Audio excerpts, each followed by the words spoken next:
ওই last video কলে ওই যে ইকরার যে কনফিডেন্স নিয়ে তিথিকে মেসেজ পাঠাইছিল যে আমি তোমাকে ওপেন চ্যালেঞ্জ করলাম, তুমি পারলে আলভিকে আমার কাছ থেকে নিয়ে দেখাও, তুমি তো একটা মিস্ট্রেস, আমি ওর ওয়াইফ, ও আমাকে ডিভোর্স দিবে না। যেটা আজকে আলভিও কিন্তু বললো যে আমি ওকে ডিভোর্স দিতে চাই না, ইকরা আমাকে বারবার বলতো ডিভোর্সের কথা।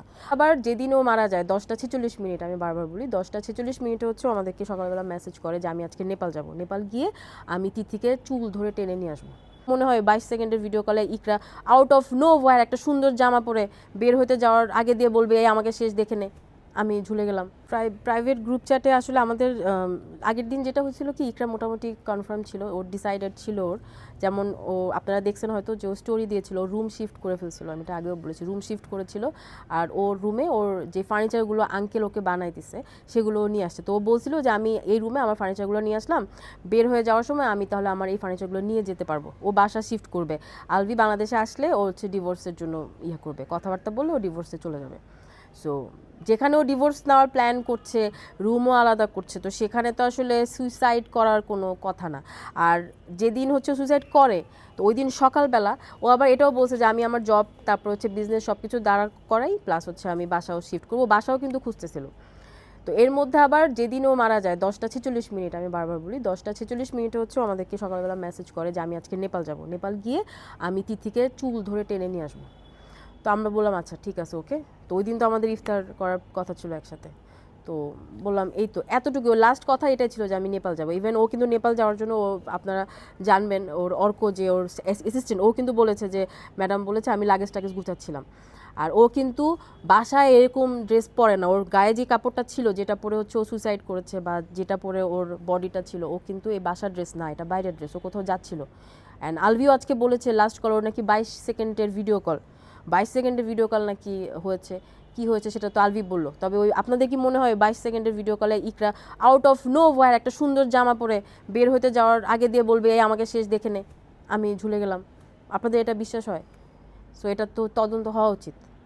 তো আলভির ইকরা কিন্তু সুইসাইড করার জন্য তো কেউ নতুন জামা পরে না, বাইরে যাওয়ার ড্রেস পরে না, আউটবাস্ট করার মতো ওর যা আউটবাস্ট হওয়ার হয়ে গেছে, আগেই হয়ে গেছে, ও জাস্ট এখন ডিসিশনে আসতেছিল।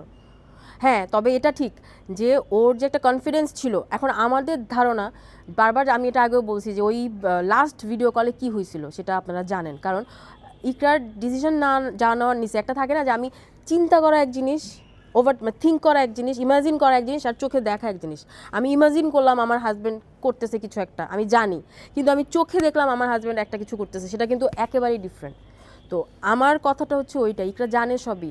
ওই লাস্ট ভিডিও কলে ওই যে ইকরার যে কনফিডেন্স নিয়ে তিথিকে মেসেজ পাঠাইছিল যে আমি তোমাকে ওপেন চ্যালেঞ্জ করলাম, তুমি পারলে আলভিকে আমার কাছ থেকে নিয়ে দেখাও, তুমি তো একটা মিস্ট্রেস, আমি ওর ওয়াইফ, ও আমাকে ডিভোর্স দিবে না। যেটা আজকে আলভিও কিন্তু বললো যে আমি ওকে ডিভোর্স দিতে চাই না, ইকরা আমাকে বারবার বলতো ডিভোর্সের কথা। আর হচ্ছে ইকরা নাকি হচ্ছে ঝগড়া করতো, এই করতো সেই করতো। এখন ও যে বলে যে এখন আমাকে একটা কথা বলেন, এই যে আমি ওর সাথে ফোনে ওকে মেন্টাল ট্রমা দিব, টর্চার করবো, এরপর আমি ওকে ফোনে একটা টেক্সট করবো I love you know that, এটা কি আরও বিরক্তিকর না? এটা তো আরও বিরক্তিকর। আমার মনে হয় এটা সবাই রিলেট করতে পারবে, এটা আমার সাথেও হয়, আমার জামাই আমার সাথে ঝগড়া করলে ও যদি যে ঝগড়ার ঠিক একটু পরে হুদাই আমাকে তুমি মানে না বুঝায়, আমাকে তুমি লজিক্যালি ব্যাপারটাকে তুমি আমাকে কাম অ্যান্ড কম্পোজ না করে তুমি জাস্ট লিখলে I love you know that, তখন জিনিসটা আরও বেশি ট্রিগার হয় না, আরও বেশি মেজাজ খারাপ হয় যে তুই আমাকে কি ডিউটি পালন করতেছোস, ডিউটি তোর আমাকে আই লাভ ইউ বলার। তো লাস্টে কিন্তু আলভি এরকম প্রায় মাঝে মাঝে ওকে এরকম I love you know that, মানে ও তিথির সাথে ওখানে আসে অ্যান্ড ইকরার সাথে চিল্লাচিল্লি অ্যান্ড ঝগড়া, এরপরে হচ্ছে লিখে দেয় যে I love you you know that. তো এগুলো তো আরও বেশি বিরক্তিকর। তো স্বাভাবিক বউ হিসেবে তোর আমার সাথে থাকার দরকার নেই, ছেড়ে দে, ডিভোর্স দে। তো এই জিনিসগুলো ছিল, তো সেটাই আর কি। তো ইকরার আসলে আউটবাস্ট হওয়ার আর কিছু ছিল না। তো লাস্ট ফোন কলে হয়তো ওর ওই কনফিডেন্সটাই ভেঙে দিছে, যেই কনফিডেন্স ওর ছিল যে যত যাই হোক আলভি ওকে ছাড়বে না, আলভি ওর সাথে সংসার করতে চায়।